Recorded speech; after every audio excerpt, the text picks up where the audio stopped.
Hey guys, again, this is Tim Sweet from Helio RC. I have a Chameleon 6-inch here that I built a couple months ago on the all-in-one, on our all-in-one board. I'll tell you. And I've had some issues with it. I've had some resonance problems due to the frame and the props that I'm using. And so what I did in order to tune for each of the Blackbox logs was I flew it outside. I just hovered it and did one roll one way, another roll the other direction, pitch back, pitch forward, doing a full 360 rotation on each axis, and then yawing around in each direction and then landing. So you should end up 30 to 40 seconds worth of flight, and it actually gives you a really good indication of what your noise is like if you use the black box. This is my black box, the first black box I had with stock settings.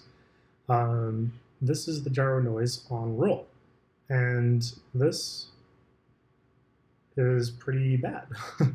This is really, really, really bad, and it's actually causing other issues, like causing issues with getting good footage. It creates a lot of vibrations and jello, and you can see that here. This is kind of what I use to help debug issues. Is I use a set point over the gyro that I can see what my gyro is doing in relation to my stick movements. And as you can see here, there's a lot of oscillations. Well, let's see if we can. So I went out, or what I did is I went and you can look at the settings here from the initial run, and here were my Q values of W96 because I'm on a 6-inch quad. But you can see PIDs are not that far off from stock. I had sort of tuned it a little bit the other night and tried to figure out what was going on with it. So we have this, and what I did is I went out and I lowered the low pass filter value setting inside of IMUF. So if you are connected to the quad, you plug it in here, hit connect, go to the CLI, hit set IMUF, see all the settings here, and you'll notice that this is not default here. But what I did is I went in and set the low pass filter cutoff to 80 instead of 90. Drastically reduced the amount of noise that I was getting compared to before. But it's still pretty bad. If you look at the oscillations here, there's still oscillations even though they're not quite as bad.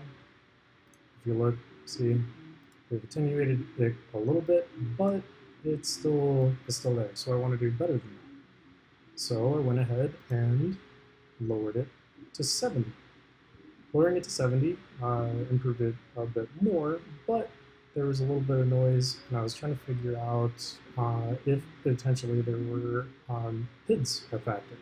So this is my workspace, and what I do is I look at the set point over the gyro for each axis, and then I also look at the PID values for each axis. It lets you know what the PIDs are doing in relation to your gyro. So if you look at here, you'll notice that this is pretty flat here because all I was doing was increasing throttle. And then as I go to roll, see there's some oscillations on roll right here. You can see that here inside of the gyro versus set point. And if you zoom out a bit, they'll kind of bunch up together, and you'll see some spikes. So what I did is I decided to change PID values and lower D on roll. And the reason I decided to do that is that on D on roll, this was a lot of noise compared to P on roll. So D is responding to the noise more so than P is. So I decided to lower it and see what happened, and this was the result. I actually attenuated noise quite a bit. Lowered it from 23 to 18, so I lowered 5 points. and looks pretty good. Well, I still wanted to get it better, so I went and looked at the other axis to see if there was noise on the other axis that could be potentially causing it. Because yaw, when you look at yaw will affect both pitch and roll because of how it operates. So in here, not much noise. This is max zoom, there's just a little bit.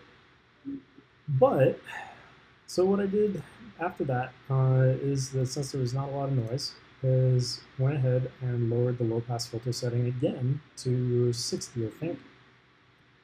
So I went ahead and lowered the low pass filter value on both pitch and roll to 90, since this was at 60, to see if we could get it any better. And this was the result of that.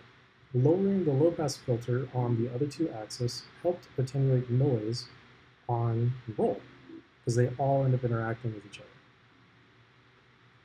And I also went and lowered D on yaw and on pitch a little bit, because in the previous Blackbox, I was noticing some oscillations on pitch and roll. Here's some oscillations, pitch, and then also on yaw, sorry. On yaw, I was noticing oscillations, little tiny ones, but it wasn't supposed to be oscillating since it wasn't doing anything. So, lowered D, and ended up with a much better noise profile. Still some tiny oscillations on pitch and on roll, and on yaw as well, but they're a lot better than they were before. And as you can see, pitch, there's still some oscillation. Yaw is much better, but it can still be improved. So after a little bit more PID tuning, this is where I ended up. Looking at the headers, notice I lowered D significantly, raised P, lowered I actually. What I found is that on this guy, I was actually creating certain oscillations whenever I was punching out or at mid to high throttle. And by lowering I, it helped reduce that significantly. This is a heavy quad. It has a really good center of gravity. It's a chameleon. It's a good setup. So yeah, this is where my noise ended up. I can still do a little bit better probably by doing some PID tuning, and I actually found out that my arm was broken. So this, compared to the previous, is night and day difference.